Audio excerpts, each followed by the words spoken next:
Bonjour à tous et bienvenue dans cette nouvelle vidéo. Il était temps que je revienne sur Dark Crystal, le temps de la résistance, une série qui est sortie sur Netflix il y a à peu près un mois. Et il était temps parce que j'étais extrêmement sceptique sur ce projet. Vous me connaissez, quand on parle de reboot, de remake, de surfer sur des licences des années 80, je suis jamais très fan. Et l'annonce du projet me faisait un peu peur. Et puis j'ai vu le premier trailer et là je me suis dit, ah, c'est sympa, il y a l'air d'avoir un respect de l'univers, en tout cas il y a des marionnettes, comme sur le Dark Crystal de 1982, donc pourquoi pas. Je me suis avalé les 10 épisodes et à la finale, je peux vous dire que je me suis pris une sacrée baffe. C'est-à-dire que là, pour moi, on est en face d'une grande épopée, d'une grande saga d'Heroic Fantasy, mais très clairement, pris au premier degré, pris avec sérieux. Et très franchement, là, c'est tout ce que j'aime. Alors, pour comprendre pourquoi c'est bien Dark Crystal, le temps de la résistance, il faut juste remettre un petit peu dans le contexte et parler rapidement du film de 82 réalisé par Jim Henson et Frank Oz. Alors, Jim Henson, c'est le créateur du Muppet Show, et j'ai envie de dire que Dark Crystal, c'est peut-être l'œuvre de sa vie, c'est-à-dire qu'à un moment donné, il a décidé un peu de délaisser le Muppet Show, qui est très bien, mais il a voulu faire quelque chose de très sérieux. Donc, il a pris le prétexte de l'Heroic Fantasy, il a voulu raconter cette histoire-là, de façon très premier degré, sans humour ou quoi ou qu'est-ce. Donc, il a pris, en fait, tout son savoir-faire qu'il a acquis sur les Muppets, sur le Muppet Show, et il s'en est servi pour raconter une grande épopée d'Heroic Fantasy. Le film est extrêmement réussi. Moi, je l'ai revu encore pour les besoins de la vidéo, et très franchement, pour moi, c'est vraiment un très grand film. Et il a collaboré évidemment avec Frank Oz. Et Frank Oz, c'est ni plus ni moins la voix de Yoda, et celui qui s'occupe de la marionnette de Yoda dans l'Empire contre-attaque. Et comme par hasard, Dark Crystal ressemble beaucoup à certaines scènes d'ailleurs de l'Empire contre-attaque, quand Luke se rend sur Dagobah et qu'il rencontre Yoda, etc. Ça ressemble pas du tout aux batailles spatiales, il n'y a pas du tout ça dans le film, mais ça va ressembler beaucoup à ça. Donc c'est pas non plus un hasard. Et en plus, le film est produit par Gary Kurtz, et Gary Kurtz, c'est le coproducteur des deux premiers Star Wars, à savoir Un Nouvel Espoir et l'Empire contre-attaque. Et on a vraiment cette impression d'héritage un peu Star Warsien, première trilogie, quand on regarde Dark Crystal, mais avec une histoire quand même originale. Et tout le pari de la série Dark Crystal, qui est en fait un préquel au film de 82, c'est de reprendre les codes en fait instaurés dans Dark Crystal, mais sans dénaturer l'œuvre, et tout en la modernisant. Et c'est ce qu'ils ont réussi totalement, que ce soit les producteurs, c'est-à-dire Netflix, que ce soit la Jim Henson Company, supervisée par la fille de Jim Henson, et puis, évidemment, le réalisateur Louis Leterrier. Le pari est largement, mais largement réussi. Et ils ont tellement compris ce qu'est Dark Crystal, ils en ont tellement compris les codes, ils en ont tellement compris le ton, l'ambiance, qu'ils le restituent en série de 10 épisodes, en modernisant, mais sans trahir l'âme du film de 82. Et là, pour moi, c'est extrêmement fort. Il y a un respect total au niveau du design, que ce soit sur les décors. Pourquoi c'est réussi? Parce que tout simplement, déjà, tu as Netflix qui leur donne quasiment carte blanche, donc c'est assez rare pour être souligné, surtout dans un temps où maintenant les studios ne te donnent absolument plus carte blanche et qui sont contrôlés par des jeunes qui manient les tableaux Excel et qui cochent des cases pour plaire au public. Là, le fait que justement on laisse une carte blanche totale, déjà c'est à souligner. La Jim Henson Company qui est là, avec la fille de Jim Henson qui est là pour veiller à ce qu'on ne trahisse pas l'œuvre de son père. Et très franchement, on peut pas dire que ça trahit l'œuvre du père, mais vraiment. Et puis, tu as un réalisateur qui s'appelle Louis Leterrier, et moi j'étais vraiment pas fan de son travail, que ce soit le Transporteur ou l'Incroyable Hulk, bon, voilà, oui, ok, il s'est manié une caméra et tout ça, mais pour moi ça en fait pas quelque chose de... Voilà, ça en fait pas non plus un immense réalisateur. Et là, j'avoue qu'il m'a totalement bluffé, parce que tu sens que déjà il a grandi avec le film, qu'il a grandi avec Star Wars, qu'il a grandi avec Le Seigneur des Anneaux, et il a tellement compris le ton, il a tellement compris l'univers, qu'il va le restituer de la plus belle des façons qui soit. C'est un des plus bels hommages qu'on pouvait faire à Dark Crystal, mais sans faire copie, hommage d'un truc qu'on a vu 50 fois. Et en plus, le truc c'est qu'au départ, évidemment, ils étaient tentés par l'aventure CGI, c'est-à-dire au lieu d'utiliser des marionnettes, de les mettre en CGI, en respectant un petit peu la morphologie des marionnettes de base. Mais le truc, c'est qu'ils ont eu la lucidité de se dire que ça ne fonctionnait pas, que ça ne marchait pas, et qu'il fallait revenir, finalement, à la vieille tradition des marionnettes. Ce qui est un pari insensé, parce qu'on est quand même en 2019, et le risque, c'est d'arriver à happer des enfants qui sont noyés dans les CGI, finalement de les convoquer dans une série où on va mettre des marionnettes. Dark Crystal Edge of Resistance, c'est totalement envoûtant. On se laisse avoir. Louis Leterrier disait, le plus dur dans ce boulot, c'est de faire croire que ce ne sont plus des marionnettes. Et ben j'ai envie de lui dire que le pari est totalement réussi. On a l'impression au bout d'un moment qu'on ne voit plus des marionnettes. Tous les marionnettistes, Louis Leterrier, toute son équipe, croient tellement à ce qu'ils font que ils arrivent à te faire croire qu'à la fin tu ne regardes même plus des marionnettes.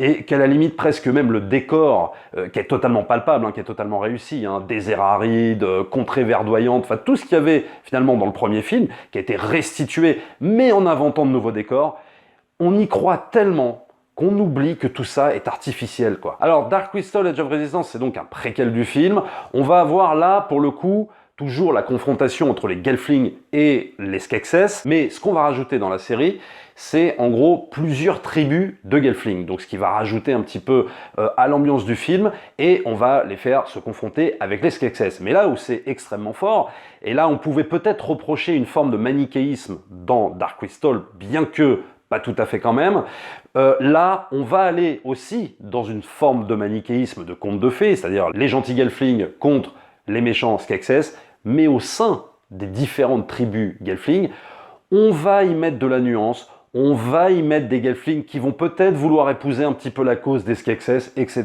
etc. J'en dis pas plus dans cette partie-là. Ce qui amène des rebondissements, ce qui amène énormément de dramaturgie, ce qui amène des choses inattendues. Là où on aurait pu penser que cette série allait être extrêmement balisée, et pas du tout. Justement, ça amène à plein de choses qu'on ne voit absolument pas venir, avec des personnages sur lesquels on s'attache énormément. Et on voit des trucs incroyables se dérouler sous nos yeux. Alors il y a même des personnages qui vont perdre des proches, etc., etc. Pour vous donner un petit peu une idée de la tonalité de cette série, on peut dire que oui, c'est une série pour adultes ou pour enfants, et j'ai envie de te dire qu'attention, pas forcément des enfants de moins de 8 ans. Parce que Dark Crystal, ça va être, comme le premier film, ça va être de l'heroic fantasy, mais des fois, ça va être très sombre. Ça va être très dur, il va y avoir des choses de torture, il va y avoir énormément de choses dramatiques, des choses qui font pleurer.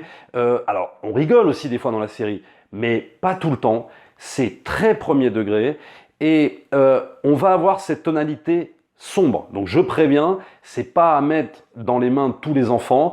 C'est clairement pas un produit Disney de maintenant, voilà, je vous le dis. Ça rappelle plus ce que faisait Disney avant. C'est des fois cruel, c'est dur. Alors une notion intéressante dans cette série, c'est chez les Skeksis, où là on va avoir presque un contexte féodal. On va parler de dîmes, on va parler de personnages de chambellan. Le chambellan, c'était un sujet qui était là pour être aux petits soins en fait de l'empereur ou du roi. On va parler de percepteurs aussi, qui étaient là pour collecter les impôts. Donc il va y avoir quand même dans Dark Crystal aussi un petit contexte politique qui nous rappelle les monarchies, qui nous rappelle tout ça. Et donc on va jouer aussi sur cette question-là. C'est super intéressant. C'est-à-dire qu'en même temps, il y a de l'aventure, et c'est, on va dire, allez, à 80% de l'aventure, mais aussi, on va avoir un petit peu de politique, on va avoir aussi les personnages qui sont censés être les méchants, eux aussi, être dans une certaine ambiguïté. Est-ce qu'ils sont là vraiment pour servir l'empereur, ou est-ce qu'ils sont là pour le trahir, etc., etc.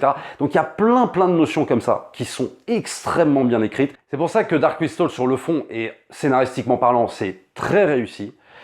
Si je peux faire un petit reproche à cette série, le premier épisode, ça commence très fort. On te met tout de suite dans l'ambiance, que ce soit niveau décor, que ce soit pour te plonger dans ce monde avec aussi le personnage d'Ogwa qu'on voyait dans le premier film, à l'aide de mouvements de caméra super impressionnants. Tu sens que ça lorgne un peu du côté du Seigneur des Anneaux. Donc tout ça est fait bien pour te mettre dans l'ambiance, pour te présenter les différents personnages. Si je peux faire un petit reproche, c'est que peut-être il y a un petit coup de mou sur l'épisode 2 et sur l'épisode 3. J'ai eu cette désagréable impression que les scènes d'exposition s'éternisaient un petit peu. Voilà. Mais à partir du 4e épisode, ça ne s'arrête plus. Les situations s'enchaînent. La dramaturgie, en veux-tu, en voilà, les retournements de situation. On est scotché comme ça du début à la fin, on a envie de tout regarder d'un coup. Les épisodes durent 1 heure, donc c'est vrai que c'est assez long, mais en plus, c'est une série qui prend son temps pour bien exposer les situations, pour pas nous amener comme ça des retournements de situation chez certains personnages, comme ça en 2 coups de cuillère à peau. Ça se fait sur la longueur aussi, donc c'est extrêmement bien écrit.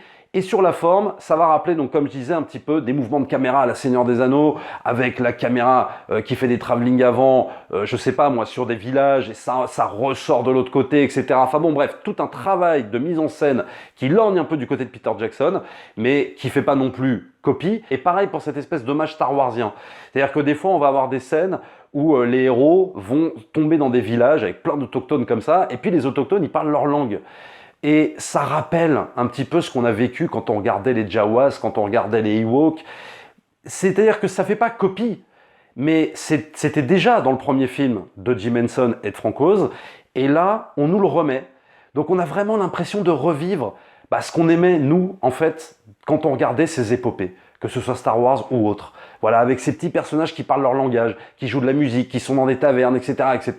Il y a vraiment un amour du détail, aussi des décors, de la flore, de plein de choses, voilà, de comment vivent certains villageois, etc. Un espèce de détail incroyable. On va avoir aussi des chansons, on va avoir de la poésie, donc tout ça qui rappelle aussi un peu le Seigneur des Anneaux.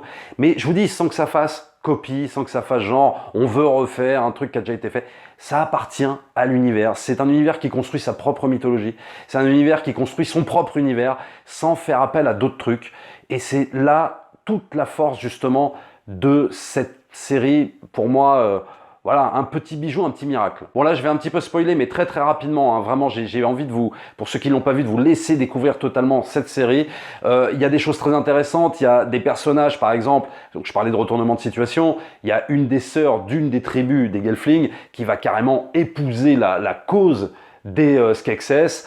Ça aussi, ça fait partie des gros retournements de situation. Tu as des personnages qui vont mourir, dont la reine-mère qui va carrément mourir. Tu as aussi le concept des araignées qui contrôlent les Gelflings, qui est une idée absolument géniale, et qui vont exploiter cette idée, qui vont absolument exploiter. Ça va amener encore du drame, encore des péripéties extraordinaires, dignes des grands contes. Alors après, il y a toujours cette notion de l'essence de vie qu'il y avait dans le premier film. L'essence que les Skeksis veulent absolument récupérer des Gelflings en se servant du cristal. Donc il y a aussi cette idée-là, donc on va torturer des Gelflings. On va vraiment en baver dans cette série, hein, mais vraiment, hein, c'est pas... C'est pour ça que je dis que on peut le regarder, oui, à partir de 8 ans, mais je pense qu'avant, c'est quand même, peut-être au niveau de l'imagerie, ça peut quand même choquer certains enfants, quoi, vraiment, je tiens à le dire. C'est pas forcément pour tout le monde. Ça m'a fait un peu penser au film justement qui est sorti sur Netflix aussi, qui s'appelait Mowgli, réalisé par Andy Serkis, qui est une autre version du livre de la jungle que moi j'avais énormément aimé. Et là, pour moi, ça me fait penser un peu à ça. C'est-à-dire que les enfants, je pense à partir de 8 ans, peuvent le voir, mais avant, c'est très compliqué. Voilà, parce qu'il y a quand même des choses, beaucoup de choses qui font peur, mais à partir de 8 ans, c'est un régal, quoi, parce que c'est exactement ce que nous on avait. Nous, on n'avait pas des trucs édulcorés. Nous, on avait des contes où on prenait les enfants au sérieux et on leur montrait aussi que la vie, c'était cruel, quoi. C'était pas des blagues sorties toutes les 5 minutes. Et Dark Crystal, le temps de la résistance, c'est exactement ça. Ça va convoquer toutes ces notions-là. Ça va appeler justement à ce qu'on prenne un petit peu les choses au sérieux. Et très franchement, ça manque énormément, surtout en ce moment. Donc, si vous n'avez pas vu cette série, regardez-la.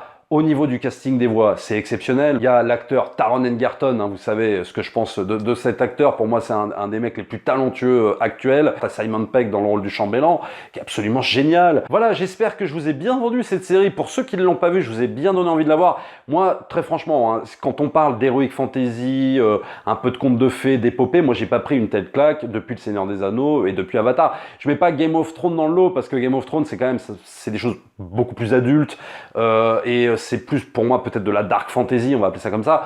Là, on est plus vraiment dans le conte pour enfants, dans l'heroic fantasy. Et très franchement, depuis Le Seigneur des Anneaux et tout ça, moi, j'ai pas vu un truc qui m'a mis autant une claque émotionnelle. Et puis surtout, cette façon de si bien raconter les choses. Pour les amoureux des grandes épopées, vous allez oublier que c'est même des marionnettes. Et puis même, c'est vachement bien de voir des marionnettes aussi, ça change.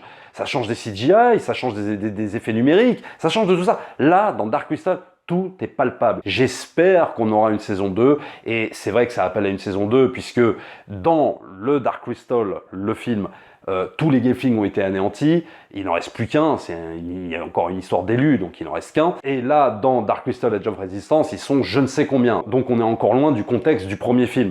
Donc je pense qu'il va y avoir une saison 2, et j'espère qu'il y aura une saison 2, j'espère que Netflix va renouveler l'expérience, parce que c'était tellement bon qu'on veut une saison 2, et on peut même espérer qu'en termes de dramaturgie, ce soit encore plus fort, puisque ça va aller normalement de mal en pis, justement. D'un point de vue technique, ce sera exactement la même, parce que là, d'un point de vue technique, c'est extrêmement fort, mais je pense qu'en termes d'histoire, ça va être encore plus dark, encore plus sombre que ça ne l'est déjà là. Et là, franchement, ils ont mis déjà un sacré coup à ce niveau-là. C'est remarquable.